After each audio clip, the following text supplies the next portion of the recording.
ओम शांति।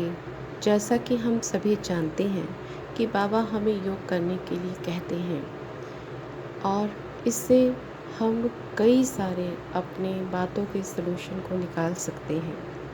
जैसे कि यदि किसी भी स्थान या किसी भी व्यक्ति आत्मा को हमने जो कर्मा देना है, जो ऊर्जा देनी है, जब तक हम उस स्थान में रहने वाली आत्माओं को ऊर्जा नहीं देंगे तब तक हमारा उनके साथ लेन देन का जो अकाउंट है वो कंटिन्यू रहेगा। इसीलिए बाबा हमें योग करने के लिए कहते हैं। जैसे कि मान लीजिए हम योग करते हैं और आज का योग हमने 90% किया। अब हमारे साथ बहुत सारी आत्माएं जुड़ी हैं जिनको हमने 80% देना है।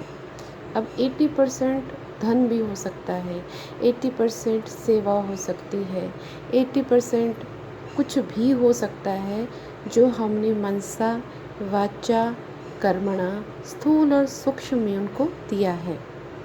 जब तक वो हम नहीं देंगे, यानी कि 90% मैंने आज का योग किया और उसमें से किसी आत्मा को मुझसे पिछले जन्म में 50,000 लेने थे, जो कि आज के जन्म से, यानी कि पिछला जन्म के बाद जो मैंने आज का जन्म लिया, मैंने उसको 60,000 रुपये अब देना है। इंटरेस्ट चढ़ गया ना, देना है। तो क्या होगा कि जो मैंने योग किया आज 90% का, उसमें से 60% उसको वो वाइब्रेशन चली जाएगी, योग का हिस्सा चला जाएगा और उसको 50,000 60,000 रुपये की प्रॉफिट होगी। ये योग की शक्ति इस तरह से काम करती है। इसीलिए कभी कभी आपने ये देखा होगा कि जब हम योग इतना करते हैं तो उसके बावजूद भी हम थोड़े से खाली से रहते हैं। इसीलिए हमें मनन चिंतन मंथन, मन ही मन बाबा को याद और चार्ज करके भोजन पानी हर एक चीज़ का हमें ध्यान रखना पड़ता है। और साथ में हमें जो है अपने संकल्पों का भी ध्यान रखना पड़ता है, क्योंकि हर एक चीज़ ऊर्जावान है। जो भी हम बोलते हैं सोचते हैं सब एक एनर्जी है। जब हमने कुछ सोचा तो वो एनर्जी भी गई। अगर वो वेस्ट थॉट होगी तो उसमें से भी समझ लीजिए कि आपने 2% या 3% उसको वेस्ट कर दिया। लेकिन जब वेस्ट थॉट या नेगेटिव थॉट का प्रोसेस लगातार कंटिन्यू जल्दी में होगा, तो जो आपने 50% भी योग किया है या 100% भी योग किया है, पहली बात तो जिसके संकल्पों की तेज़ी बहुत होगी उसके योग में इतना बैठने का मन नहीं करेगा। लेकिन अगर फॉर एग्ज़ाम्पल हम ये एक मान लेते हैं कि 100% योग किया, लेकिन फिर उसके बाद संकल्पों का वेग तेज़ होने लगा किसी कारण की वजह से, किसी विकार की वजह से, तो वो जल्दी 5%, 10%, 20%, 50% ऐसे वो खर्च होता जाएगा। यानी कि वो शक्ति उधर यूज़ होती जाएगी वेस्ट थॉट में। इसीलिए योग करने के बाद भी हमने इन बातों का बहुत ध्यान रखना है। हमने योग करने के बाद भी अपने संकल्पों का ध्यान रखना है, अपने हर बात का ध्यान रखना है जो हमें बाबा ने बताया है।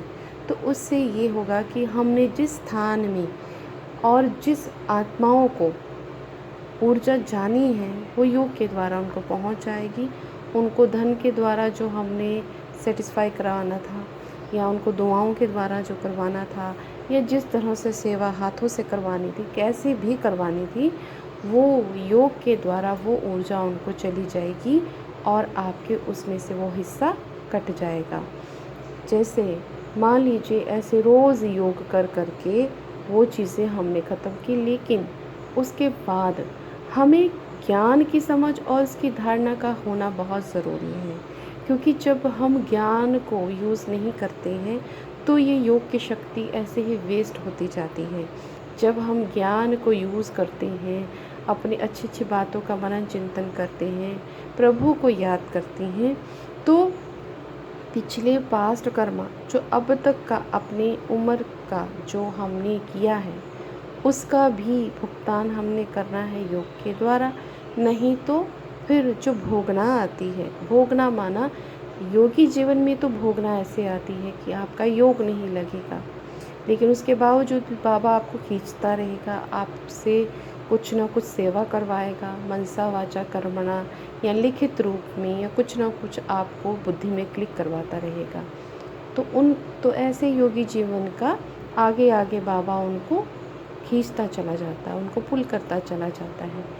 लेकिन हम अगर इन बातों को समझें कि हमने जैसे योग किया और योग के बाद वो इतना % उनको चला गया, तो हमारे पास कितना रहा, हमारे पास थोड़ा सा रहा। इसीलिए बाबा हमें योग करने के बारे में और साथ साथ में ज्ञान के चिंतन के, उसके धारणा के बारे में बात करते हैं। तो जब इतनी सारी पवित्र ऊर्जा को हम ग्रहण करते रहेंगे, बार बार अपने अंदर समाते रहेंगे, तो जिन जिन को हमने इतने जन्मों में जो एनर्जी देनी है, तो वो एनर्जी उनको जाएगी और हमारा कर्म बंधन छूटता जाएगा, हमारा अकाउंट चुकता होता जाएगा। और जब ये सब कुछ क्लियर होगा तो हमारा जो आज का प्रेजेंट का टाइम है उसको भी हम बहुत अच्छी तरह से, बहुत योग के साथ, बाबा के संग के साथ, ज्ञान के साथ बाबा उन चीज़ों को भी ओवरकम करवाता जाएगा। क्योंकि सबसे श्रेष्ठ ऊर्जा होती है, सबसे तो हाईएस्ट ऊर्जा तो परमात्मा की ऊर्जा है। और उसके साथ हम बच्चे बाबा के, जो बाबा को उसके ही स्वरूप में याद करते हैं, उनसे ऊर्जा खींचते हैं, बाबा के कहे पवित्र वचनों को सुनते हैं, तो उससे हमारे आने वाले जो ऑब्स्टिकल्स हैं, क्योंकि ऑब्स्टिकल जो हैं हमारे पास्ट कर्मों की वजह से हो सकते हैं, लेकिन अब हम योगी हैं, हम ज्ञानी हैं, हम तपस्वी हैं, हम तेजस्वी हैं, हम देव आत्माएँ हैं, गुण धारण कर रहे हैं, बाबा के श्रीमत और उनकी उंगली पकड़ के चल रहे हैं, बाबा चला रहा है। तो क्या होता है कि वो ऊर्जा, वो उसका कर्म का फल तो आ ही रहा है, लेकिन आज प्रेजेंट टाइम के सिचुएशन के आधार से हम उस लो ऊर्जा को बाबा की हाईएस्ट ऊर्जा से ओवरकम कर जाते हैं।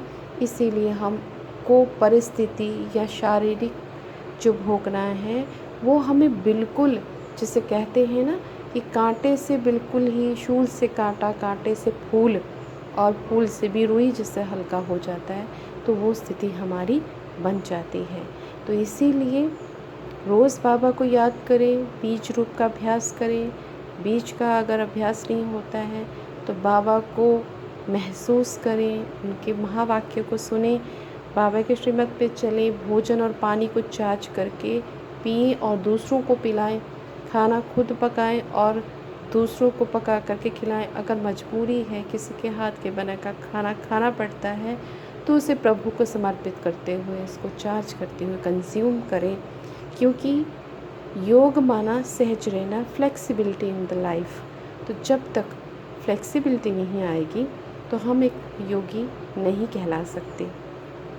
और अगर कोई बड़े प्यार से आपको कुछ बना के खिला भी रहा है तो उसे प्रसाद समझ के, उसको भोग समझ के, उसको बाबा की याद में खाएं, तो उससे उसकी एनर्जी चेंज हो जाएगी और उसकी एनर्जी परमात्मा की याद में बनाए हुए भोजन की तरह हो जाएगी।